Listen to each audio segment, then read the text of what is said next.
सावित्री ने यमराज से छीना पति तो कलयुग की महिला ने जेलर से। जेल में बंद कैदी की पत्नी को चाहिए बच्चा तो कोर्ट का खटखटाया दरवाजा और कहा कि पति को छोड़ दो, मुझे अपनी सूनी गोद भरनी है। जज साहब, मुझे मां बनना है, मेरे पति को छोड़ दीजिए। कलेक्टर ने नहीं सुनी तो जज के पास पहुंच गई महिला। मामले में कोर्ट ने भी सुना दिया ऐसा फैसला कि अधिकारी भी रह गए हैरान। कोर्ट ऐसा फैसला देगा ये उम्मीद न तो कैदी को थी न ही पत्नी को। जज ने सुनाया ऐसा फैसला, घंटों तक बजती रही तालियां। कई लोग पिता इसलिए नहीं बन पाते हैं क्योंकि वे जेल में होते हैं और पत्नी के साथ वक्त नहीं गुजार पाते हैं। ऐसे में एक ऐसा फैसला आएगा जिसके बाद आप भी कहेंगे कि पिता बनने का हक हर किसी को है। अगर जीवन में किसी से कोई गलती हो जाए तो इसकी सजा अगली पीढ़ी को नहीं मिलनी चाहिए। एक ऐसी कहानी जो आपको प्रेरित करेगी, यह हिंदुस्तान है, यहाँ जीने के लिए सबको अधिकार है और कैसे जीना है इसका भी अधिकार होता है। ये घटना बिल्कुल सच्ची है।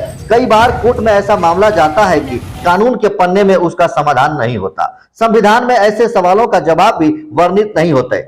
तब सहयोग लिया जाता है हमारे वेदों की, धर्म ग्रंथों की, और इस मामले में वेदों में लिखी बातों पर जज ने ध्यान दिया और वे फैसला सुना दिया जिसका समाज में बड़ा असर पड़ेगा। अब हम आपको विस्तार से बता दें सारी बातें। यह घटना राजस्थान की है। महिला ने कोर्ट में दलील दी कि वो मां बनना चाहती है, वो भी प्राकृतिक तरीके से मां बनना चाहती है और मां बनने के लिए पति का साथ होना आवश्यक है। लेकिन पति तो जेल में है, ऐसे में उन्हें पैरोल पर बाहर आने का मौका मिलना चाहिए। मामला राजस्थान के भीलवाड़ा जिले का है। महिला का पति नंदलाल फरवरी 2019 से अजमेर जेल में उम्र कैद की सजा काट रहा है। आरोपी नंदलाल की सजा होने से कुछ वक्त पहले ही शादी हुई थी। इस बीच पत्नी ने कलेक्टर से नंदलाल को कुछ वक्त के लिए पैरोल देने की गुहार लगाई, लेकिन कलेक्टर ने उसकी बातों पर ध्यान नहीं दिया। शायद यूपीएससी में ऐसा न पढ़ाया गया हो, लेकिन महिला ने हार नहीं मानी और सही साबित किया कि कोशिश करने वालों की कभी हार नहीं होती। वो महिला जोधपुर हाईकोर्ट पहुंच गई और कहा, मुझे मां बनना है, मेरे पति सजा काट रहे हैं लेकिन वो प्रोफेशनल अपराधी नहीं है। मेरी अगली पीढ़ी का सवाल है, 15 दिनों के लिए पति को पैरोल पर बाहर आना चाहिए।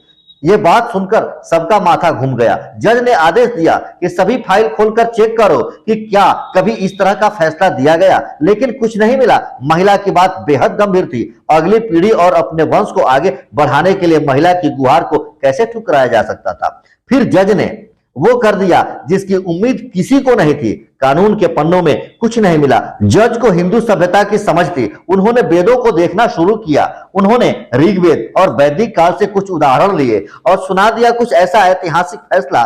जज संदीप मेहता और फरजंद अली की खंडपीठ ने इस मामले पर कहा कि वैसे तो संतान उत्पत्ति के लिए पैरोल से जुड़ा कोई साफ नियम नहीं है, लेकिन वंश के संरक्षण के लिए संतान उत्पत्ति जरूरी है। ऋग्वेद और वैदिक काल के उदाहरण के अनुसार संतान उत्पत्ति एक मौलिक अधिकार है।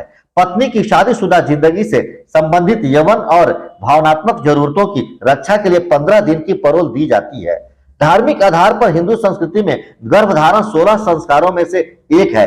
ऐसे में इस आधार पर भी अनुमति दी जा सकती है। हमारे अदालत भी समाज का हिस्सा होते हैं, जज भी उसी समाज के हिस्सा होते हैं, पर अपने अपने कर्म के आधार पर कोई अधिकारी बनता है, कोई जज बनता है, कोई कलेक्टर बनता है तो कोई अपराधी बनता है। कलेक्टर साहब के पास जब महिला गई तो शायद वो महिला की बातों की गंभीरता नहीं समझ पाए, लेकिन जज ने तुरंत समझ लिया। इसलिए यह कहानी जोधपुर के भीलवाड़ा के साथ साथ पूरे देश में चर्चा में है। ऐसे कई मामले अदालत में पेंडिंग है। ऐसे मामले में कोई को पैरोल मिलना चाहिए। ऐसे मामले में लोगों को पैरोल मिलना चाहिए जिससे अपराधी भी समझ सके कि समाज में पिता की भूमिका क्या होती है। भले ही यह बात छोटी है, लेकिन संदेश बड़ा है और इसे आप तक पहुंचना ही चाहिए।